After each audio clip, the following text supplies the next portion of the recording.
사도 바울은 에베소라고 하는 그 지역에 머물면서 오늘 말씀에 보니까 8절에 3달 동안 하나님의 나라에 대해서 강론했다, 그리고 권면했다, 이렇게 기록을 하고 있습니다.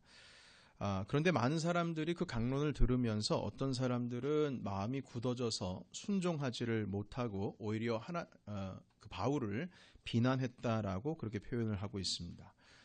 그런데 바울은 여기서 멈추지를 않고 그 비난을 받으면서 그 에베소 지역에 있는 두란노 서원이라고 하는 곳에서 10절에 보니까 2년 동안 날마다 하나님의 나라를 강론하면서 가르치게 되었다, 이렇게 기록을 하고 있습니다.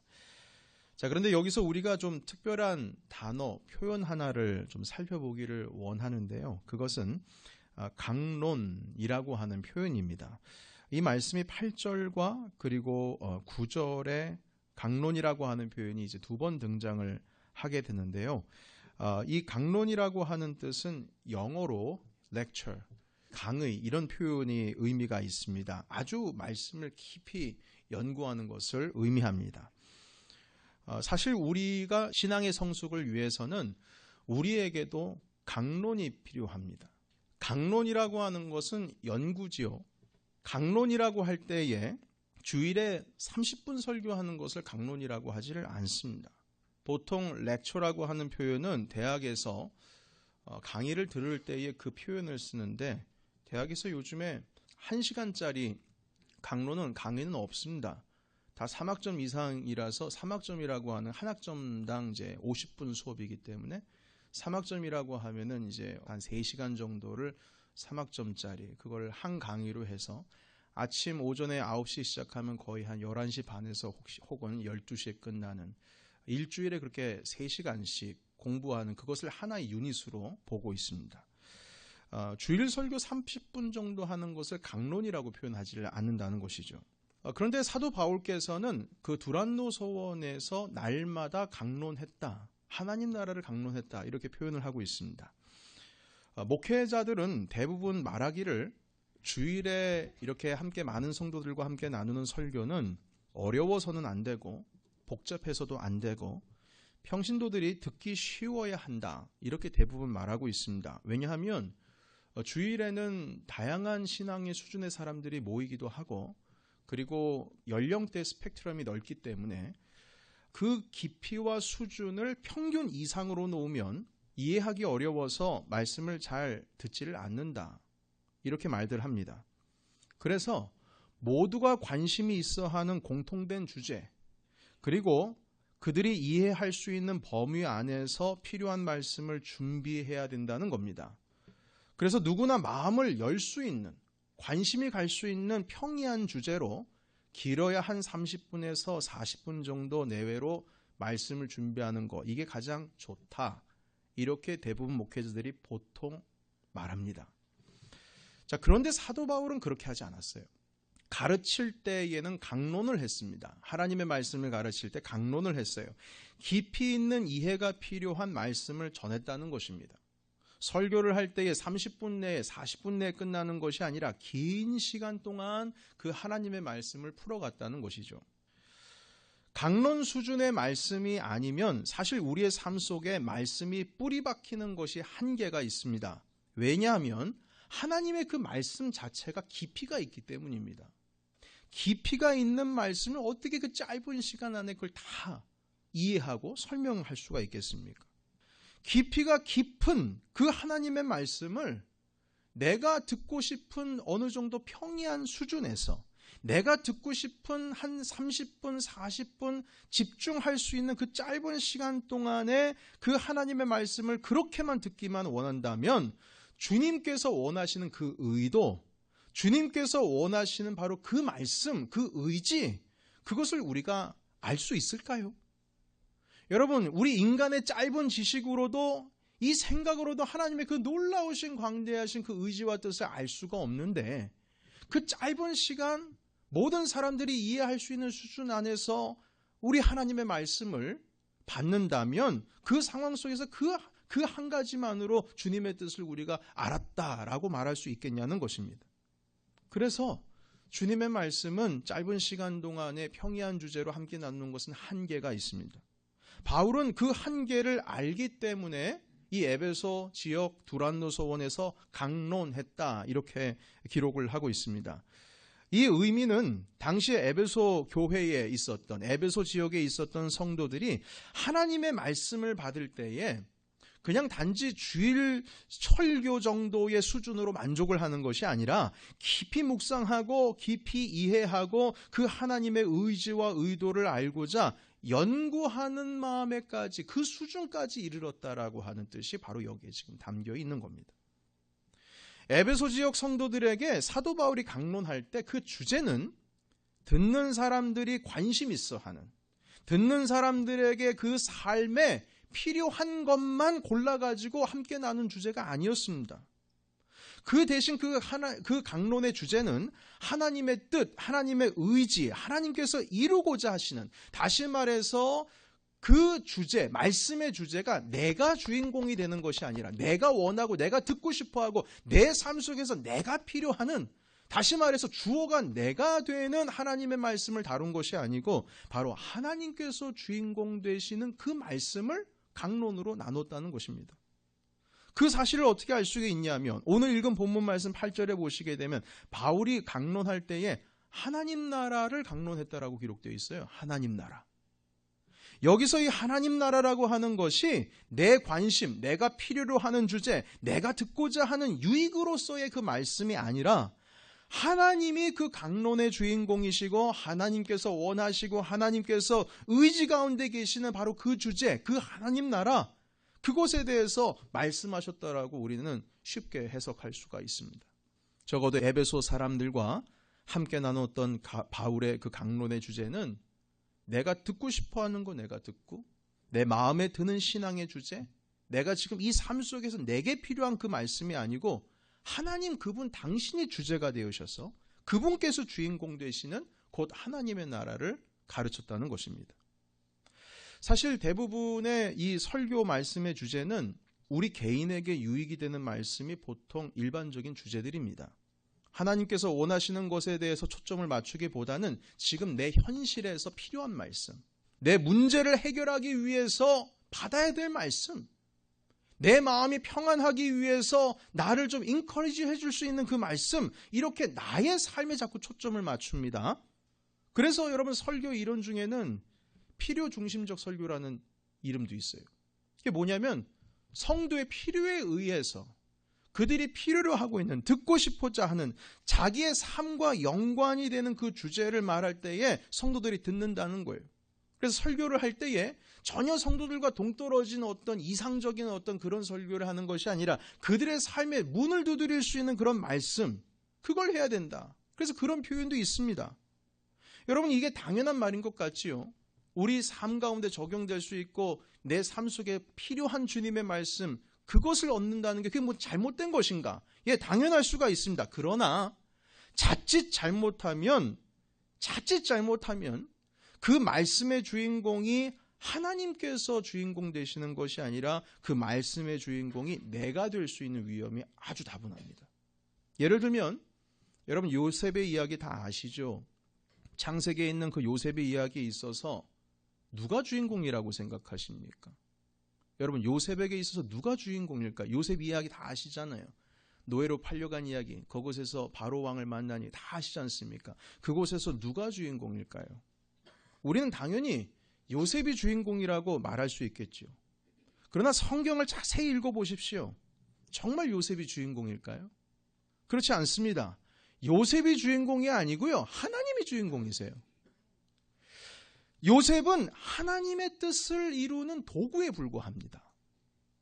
도구에 불과한데 그 도구를, 하나님께서 도구를 움직이시는 거예요. 우리 눈에는 요셉만 보이지만 그 뒤에서 그 역사, 그 일을 주관하시는 분이 하나님이세요. 주인공이 주님이에요. 요셉이 아니라고요. 여러분 창세기 45장 우리 4절에서부터 8절까지 있는 말씀 스크린 보시고 같이 한번 읽어볼까요? 요셉이 형들에게 이르되 내게 가까이 오소서. 그들이 가까이 가니 이르되 나는 당신들의 아우 요셉이니 당신들이 애굽의 판자라. 당신들이 나를 이곳에 팔았다고 해서 근심하지 마소서, 한탄하지 마소서. 하나님이 생명을 구원하시려고 나를 당신들보다 먼저 보내셨나이다. 이 땅에 2년 동안 흉년이 들었으나 아직 5년은 바가리도 못하고 추수도 못할지라 하나님이 큰 구원으로 당신들의 생명을 보존하고 당신들의 후손을 세상에 두시려고 나를 당신들보다 먼저 보내셨으나니. 8절 같이 읽습니다. 시작. 그런즉 나를 이리로 보낸 이는 당신들이 아니요 하나님이시라. 하나님이 나를 바로에게 아버지로 삼으시고 그 온 집의 주로 삼으시며 애굽 온 땅의 통치자로 삼으셨나이다. 아멘. 여러분, 요셉은 파란만장한 인생을 살았습니다. 대단한 인생들입니다. 형들이 자기 피부치 동생 요셉을 애굽의 노예로 팔았어요. 그런데 그 죽은 줄만 알았던 요셉이 애굽의 총리가 돼가지고 자기들 눈앞에 있는 것 아닙니까? 당시에 온 세상에 엄청난 기근이 들었는데 요셉이 애굽의 총리가 되어서 애굽에서 7년 동안 풍년이 있을 때에 람셋의 창고를 만들어 놓고 곡식들을 미리미리 다 저장을 해놨어요. 하나님께서 요셉에게 그 지혜를 가르쳐 주셨기 때문에 풍년이 있다는 사실을 알고 있었지요. 그러나 그 이후에는 엄청난, 전에도 없었고 이후에도 없을 그 기근이 올 것이라고 주님 가르쳐 주셨어요. 그래서 곡식을 저장했던 것입니다. 그리고 드디어 이제 7년의 그 기근이 들어서자마자 그 저장된 곡식을 구입하기 위해서 전 세계 사람들이 다 몰려드는 겁니다. 애굽에게로요. 애굽으로 몰려들어요. 그런데 그곳에 누가 있었냐면 요셉의 식구들도 가나안 땅에서 살고 있는데 도저히 이 기근이 들어서 살 수가 없으니까 소문을 듣고 그 애굽으로 곡식을 구하기 위해서 내려온 겁니다. 그러다가 그 형들이 총리가 된 요셉을 만나게 된 것이죠. 이들이 요셉을 알아보고는 엄청 두려워했습니다. 부들부들 떨었어요. 죽은 줄만 알았는데 살아가지고 지금 그가 내 목숨을 지금 쥐고 있는 거잖아요. 그런데 그 두려워하고 있는 형들에게 요셉이 하는 말이 대단합니다. 우리는 도저히 이해할 수가 없지요. 원수 같은 사람들 아닙니까? 아니, 원수 같은 게 아니죠. 원수지요. 자기 동생을 어떻게 노예로 팝니까? 그런데 그 요셉이 이렇게 말합니다. 5절 한번 보세요. 하나님께서 생명을 구원하시려고 나를 이곳에 보내셨습니다. 여기 주어가 누굽니까? 누가 보냈다는 거예요? 하나님이 보냈다는 거예요. 이 역사의 주인, 이 히스토리의 주인공, 그리고 나라고 하는 나의 삶의 히스토리의 주인공이 누구냐면 내가 아니고 하나님이라는 거예요. 그분이 하셨다. 여러분, 이 구절 안에서 분명히 보시게 되면 요셉이 말하고 있는 자기의 이 대사 속에서 들어가고 있는 그 이야기의 주인공이 내가 아니에요. 하나님이 주인이십니다. 하나님이 주어로 지금 나타나고 있어요. 7절도 보시겠습니까? 7절 한번 보세요. 하나님께서 큰 구원으로 당신의 생명을 보존하기 위해서 나를 먼저 보내셨습니다. 이것도 주인공이 내가 아니잖아요. 하나님께서 미리 나를 보내신 거잖아요. 나는 도구에 불과해요. 사람 살리기 위한. 8절도 보세요. 나를 이리로 보낸 이는 당신이 아니라 하나님이십니다. 여기에도 주인공이 주님이에요. 내가 아니에요. 당신도 아니고. 이 역사, 이 삶의 역사 가운데 주인공이 주님이십니다. 나는 세상을 구원할, 우리 가족을 구원할, 당신들을 구원할, 생명을 구원할 하나님의 도구에 불과하다는 거예요. 하나님께서 뜻이 있으셔서 요셉을 애굽으로 보내신 겁니다. 하나님의 뜻을 이루기 위해서 모든 일을 이렇게 행하셨어요. 그러니까 요셉 이야기의 주인공은 요셉이 아니고 하나님께서 당신의 뜻을 이루기 위함이기 때문에 주인공은 하나님, 그리고 요셉은 그 하나님의 뜻을 이루기 위한 도구에 불과했다는 사실이죠. 자, 그런데 우리는 이 요셉의 이야기를 들을 때에, 그리고 읽을 때에 자꾸 요셉을 주인공으로 삼으려고 해요. 이 말씀을 나의 삶에 적용할 때에 나를 그 요셉의 위치에 대신 딱하니 올려놓습니다. 그리고 이렇게 고백하지요. 아, 요셉이 꿈을 잃어버리지 않은 것처럼 나도 꿈을 잃어버리지 말아야지. 요셉이 감옥에서 인내하면서 하나님을 의지했던 것처럼 나도 어려울 때 요셉처럼 하나님 의지해야지. 네, 좋아요. 여기까지는 좋습니다. 이런 생각 드는 거 당연하죠. 좋아요. 요셉의 그 자리에 자기를 얹어놓는 것 좋습니다. 그런데 그 후가 문제입니다. 자꾸 내가 주인공이 되려고 해요.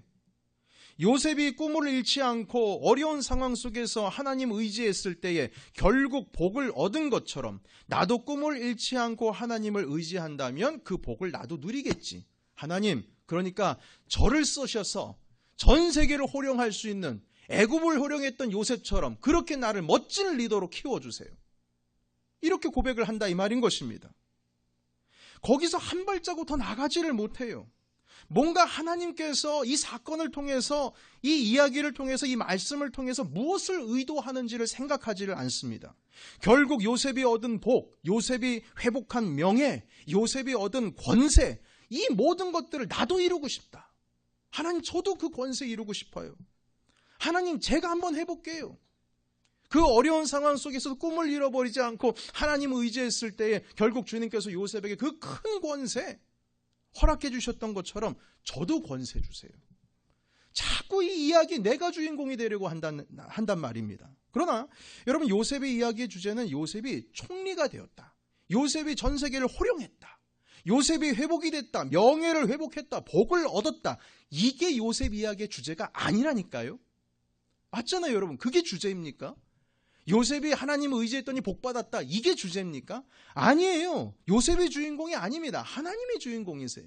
주님께서 이 세상을 구원하시기 위해서 그 깊으신 뜻이 있으셔서 요셉을 보내시고 하나님께서 주인공 되셔서 요셉을 통하여서 이 세상을 구원하시는 겁니다. 주님께서 영광 받으셔야죠.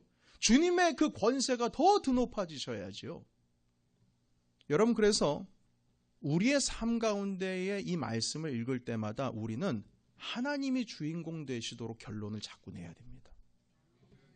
하나님의 뜻을 이루기 위해서, 여러분 이렇게 해석할 수 있어요. 주님께서 만약에 주인공이 되신다면, 하나님의 뜻을 이루기 위해서는 나도 요셉처럼 고난받을 수 있겠구나. 하나님의 계획을 이루기 위해서는 내가 도구가 된다면 내 고집스러운 의지를 완전히 꺾어야 될 때도 있겠구나. 하나님께서 당신의 의를 이루기 위해서 나를 사용하신다면 내가 억울함을 당할 수도 있겠구나. 하나님의 뜻을 이루기 위해서, 그분의 뜻을 이루는 도구가 되기 위해서 내가 다시금 헤어나올 수 없는 깊은 인내의 세월을 지나갈 수도 있겠구나. 여러분, 이렇게 결론이 나야 그 말씀의 주인공이 내가 아니라 하나님께서 되시는 겁니다. 우리는 자꾸 요셉이 복받은 거, 명예 회복한 거, 세상을 호령한 거, 거기에만 초점 맞춰가지고 우리의 이름 석자를 그 요셉의 이름에다가 이렇게 자꾸 대치를 한다니까요. 내 대치하는 건 좋아요. 그러나 중요한 것은 그 말씀, 그 역사의 주인공은 내가 아니고 요셉도 아니고 하나님이셔야 된다는 것입니다. 그래야 그 말씀이 진짜 내 삶 속의 말씀이 되는 거예요. 하나님의 의지적인 그 의도가 우리의 삶 가운데 들어와서 결국 우리의 삶이 주님의 나라가 이루어지게 된다는 것입니다. 아브라함의 이야기도요, 주인공 아브라함이 아닙니다. 하나님이십니다. 주님께서 창세기 12장에 왜 아브라함을 부르셨습니까? 아브라함에게 왜 복을 주셨어요? 그 아브라함 12장 말씀을 보시게 되면 내가 너를 온 민족을 구원하기 위한, 너를 통하여서 온 민족이 나에게로 돌아올 것이다. 너는 바로 그 복의 근원, 그 통로가 될 것이다.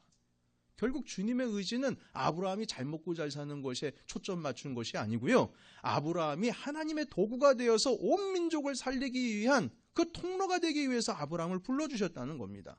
그런데 아브라함이 주인공이라고요? 아니요. 하나님이 주인공이십니다. 다니엘의 이야기도 마찬가지예요. 다윗의 이야기도 마찬가지예요. 다윗이 주인공일까요? 다니엘의 주인공일까요? 아니요. 그렇지 않습니다. 그 이야기의 주인공도 하나님이세요. 자, 그렇다면 우리도 이 하나님의 말씀을 받을 때에 이 말씀을 내 삶에 적용은 할 수 있어요. 그러나 내가 자꾸 주인공 되는 적용을 하면 안 돼요.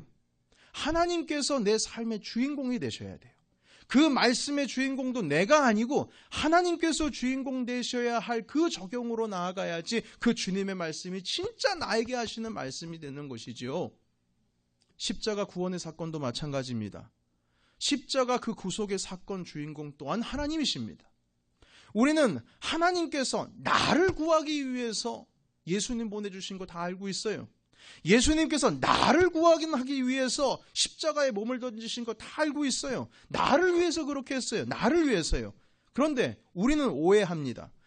십자가의 구속사건의 목적과 이유, 그 모든 것이 나를 위해서 구속해줬다라고 하니까 오해해서 다 나 때문인 줄 알아요.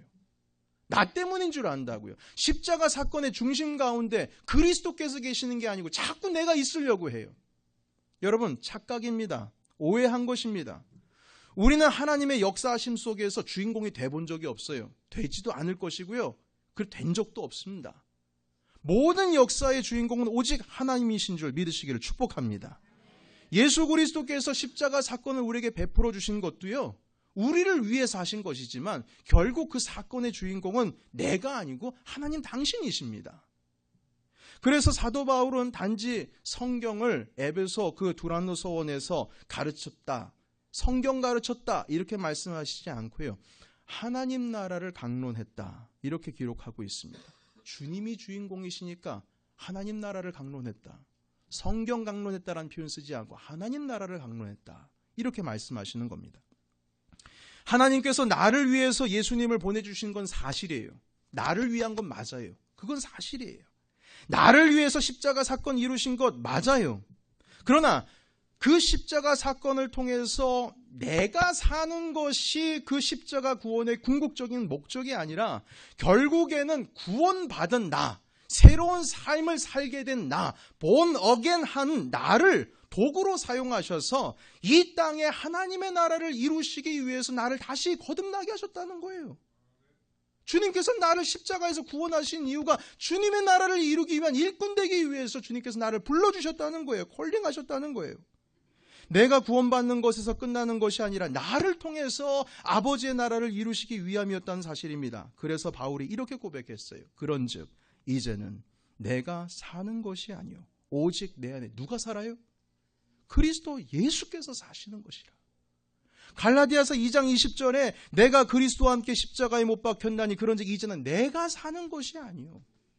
내가 사는 줄 알았는데, 그 십자가 때문에 내가 사는 줄 알았는데, 왜냐하면 나를 위해서 오셨으니까, 나를 위해서 십자가에 돌아가셨으니까 내가 사는 건 줄 알았는데 알고 보니까 오직 내 안에 계신 그리스도 예수께서 사셨다. 다시 말해서 내 삶의 주인이 내가 아니고요, 하나님께서 주인공 되시는 그 삶으로 우리를 거두시기 위해서 주님께서는 십자가 가운데에 못 박혀 돌아가셨다는 것입니다. 우리는 분명히 알아야 됩니다. 내가 살기 위해서 십자가 사건이 이루어진 거 아니에요. 내 안에 그리스도 예수께서 내 안에 사시기 위하여, 나의 주인이 되시기 위하여 구원을 얻은 것입니다. 그 구속의 사건, 그 주인공, 그 목적은 내가 아니고 오직 주님이십니다. 여러분, 우리가 기도할 때도 마찬가지입니다. 주인공이 자꾸 내가 되려고 합니다. 기도할 때도요. 내가 얻고 싶은 것 기도합니다. 내가 이루고 싶은 것 기도해요. 내가. 하나님께서 무엇을 원하시는지에 대해서 생각하지 않습니다. 주님의 뜻이 무엇인지 생각하려고 하지 않아요. 내가 원하는 것이 무엇인지 그것에 초점이 맞춰집니다. 그런데 여러분, 예수님께서는 기도에 대해서 우리에게 가르쳐 주실 때에 그렇게 가르쳐 주시지 않으셨습니다.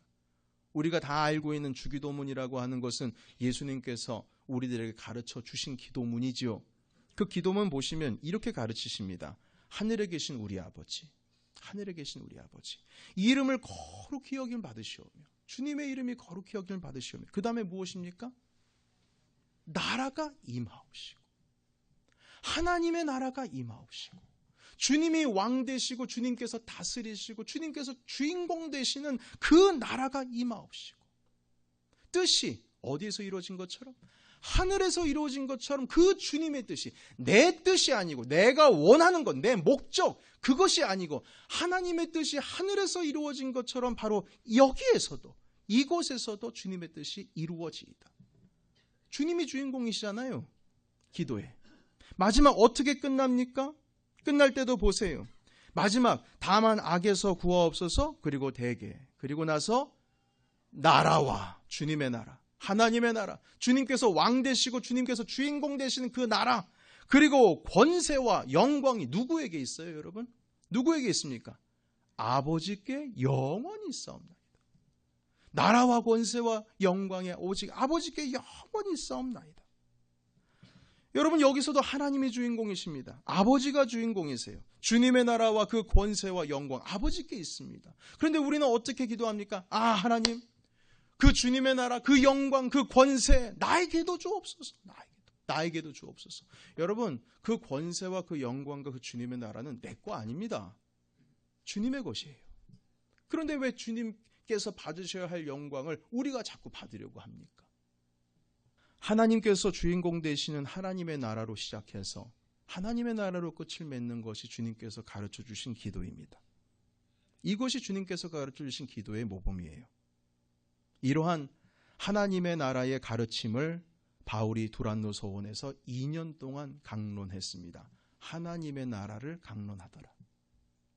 다시 말해서 에베소 교회 성도들은 하나님이 내 삶의 주인공 되시는 그 가르침을 2년 동안 배웠다는 사실입니다. 사랑하는 성도 여러분, 말씀 정리하겠습니다. 우리의 삶 속에서 하나님이 주인공 되십니까?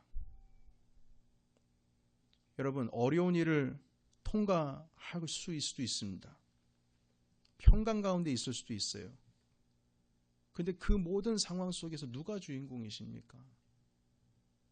하나님이 주인공 돼야 돼요.